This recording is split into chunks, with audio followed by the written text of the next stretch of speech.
everyone, I would like to tell you about the product which I started using recently, and this is Hair Inhibitor by Pansly.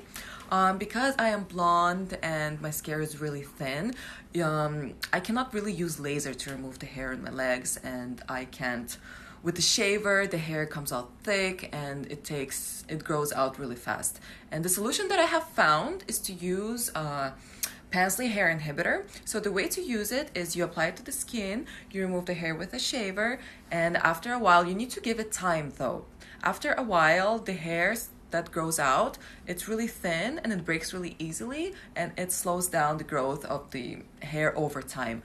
But one important thing that I would like to tell you is that you need to constantly keep using it, because the effect might go away if you just use it for a month and then you stop using it. So here are the 3 things that I like about the Pansly hair inhibitor.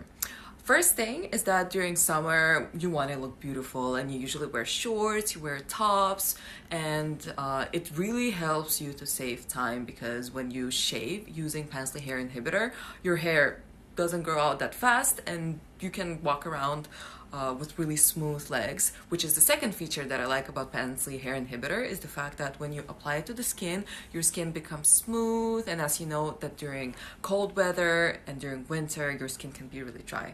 And the third thing that I like about this product is the fact that it smells really good. So you can imagine that during the summer, if you're using it, your skin is soft, it smells nice, and you don't have any hair. I mean, it's perfect, right?